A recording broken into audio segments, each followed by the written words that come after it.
Hello, everyone.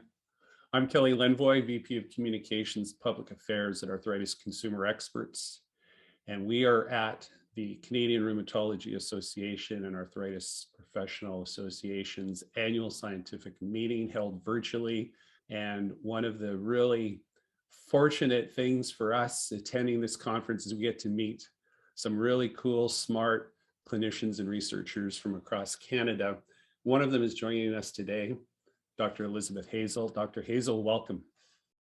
Thank you so much. It's great to be here. Dr. Hazel is an associate professor of medicine at McGill University, has been the head of the Young Adult Rheumatologic Diseases Clinic, also known as YARD, for the last 15 years. She's also program director at McGill from 2012 to 2021. As part of our CR Arthritis, we like talking to experts like you, Dr. Hazel, about their fields of study. And so we're particularly interested in finding out today what you can share with our audience about the experience for young patients who are transitioning from pediatric to adult rheumatology care. I guess to start off, what is the difference between pediatric and adult models of care for arthritis patients in Canada?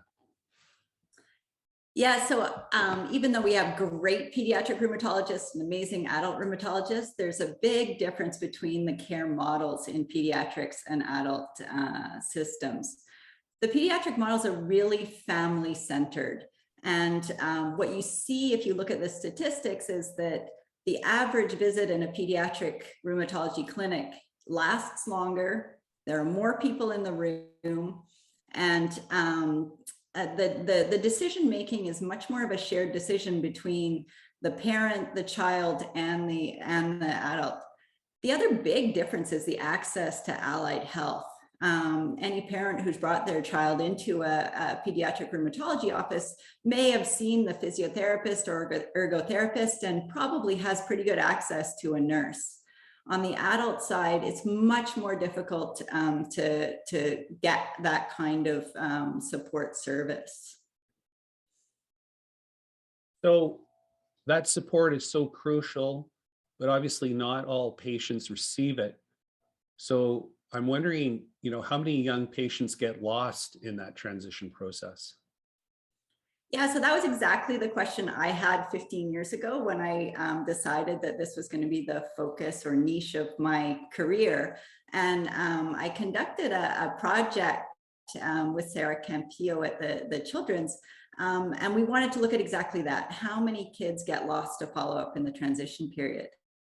And the first thing that we did was we looked to other specialties. There was more research in the fields of type 1 diabetes and transplant care and that kind of thing. And we were shocked to see the high numbers of loss to care in these serious diseases like renal transplant. About 50% of kids were lost to follow up in that era. When we looked at our own data in rheumatology, we were surprised to see that those numbers were pretty similar. About 50% of kids are lost to follow-up. Now, that was a definition of not seeing a doctor for about 2 years. And you can imagine in a kid with a kidney transplant, that could represent losing that organ. For our patients, maybe not quite as severe, but it could represent some major damage to their joints. So this was what we decided that we were going to tackle, finding ways to improve this transition period. Yeah, and I think for our audience who might not be familiar with when we're talking about the transition process, this is for young patients who, have turned 18 and over the next few years, let's say from 18 to 25, who are facing all sorts of challenges in terms of moving into adulthood. This would just be another compounding issue and a very serious one. And obviously, not everyone is going to be able to handle that transition as successful as others. Yeah, so one of the interesting things that we found was that in general, kids that were diagnosed when they were very young, professional chronic disease patients that have known only about arthritis since maybe they were 2 years old actually fared better in the transition period than those that had been diagnosed just at 15 or 16 years old, and that it was all new for them, and they were trying to deal with accepting all the burden of having a chronic disease at the same time as finding a date for prom and having their first drink of alcohol maybe, and all this kind of thing at the same time. So YARD, your program at McGill, has seen thousands of young patients go through. You've had a tremendous impact on their lives. What can you just tell us a little bit about that experience? How does YARD work? Yeah, I don't know that we're quite up to 1,000, but we do take most of the patients that graduate from the Montreal Children's, and a few that come from Saint-Justine as well. So yeah, this has been a true quality improvement type project. The way it started, we tried certain things, and every year we look back on what's working and what's not working, and it's really been a project in evolution, and we've made changes up until even the last 6 months. Our current model is that of a two-phased transition. And I partner with an amazing group of healthcare professionals at the Lethbridge Leighton Mackay Rehab Center. And the reason I do that is, it goes back to your first question. I don't have good access to physio, OT, social work, and these really important allied health professionals at the hospital. So the way it works is that for their very first transition visit, the young adult, often accompanied by a parent, will meet with my YARD coordinator, who's actually a physiotherapist by training, and my social worker and myself, and we'll just have a first 1-hour meeting where we get to know how they're doing, what their goals are, what their barriers are. And then after that sort of meeting where we've discussed the evolution of their disease and how it's been affecting them, they have evaluation meetings with occupational therapy, physiotherapy, and a career counselor. After all that, we have a multidisciplinary meeting, and we hear about the goals of that young person, and we see if there's a program that we can develop for them or services that we can offer that they're going to help them in the short term. About a few months later, depending on how active their disease is, I'll see them for their first medical visit at the hospital. And what's amazing about that is that I already know who they are a little bit. I've already met them. I know, what they want to be when they grow up. I know that they have a sister that annoys them at home, and then I can talk to them about how their methotrexate's going or how their injections are going. And we can focus on the medical side of things. And I know that I have that background support of the Lethbridge team, at least in that early transition period. You've really established a best practice for the rest of Canada.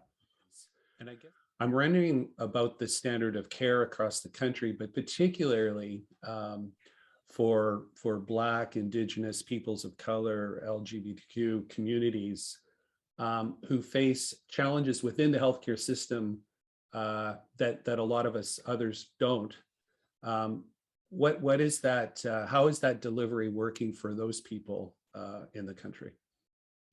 So first of all, I'll talk about how it's working well. And I think that the bottom line to addressing a lot of those issues is patient-centered, individualized care. And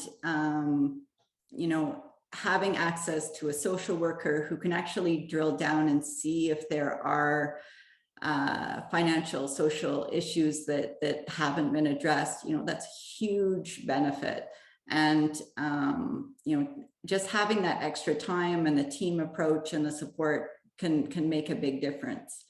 Now, on the other hand, this full transition service is not really offered to my Inuit and Cree patients that are living in remote communities. We have to there modify and find ways of combining co-managing with their family doctor, and the story gets more complicated, as you can imagine. But as I said, this is a project, and we're always in evolution, and we'll find ways to make it better for everyone every year. So if a young patient is entering the transition or is in the transition process and have some questions, where can they go for information? Yeah, so the wonderful thing about our online world these days is that there's so much more support. One of the groups that I'm most impressed with started in BC. It's called Cassie and Friends. And there's a podcast, and there's a lot of information out there, and they're starting to move into French as well. So it's one of the resources that I point my patients towards. And one of the other things in Quebec, at least, that some of my young adults have had access to are the arthritis camp system. So they've got to meet other people with their diseases. So, I think that peer support is super important in these conditions. Thank you very much for speaking with us today, Dr. Hazel, and joining our CR Arthritis program at the annual scientific meeting. Thank you again, Dr. Hazel. All right, have a great day. Bye-bye.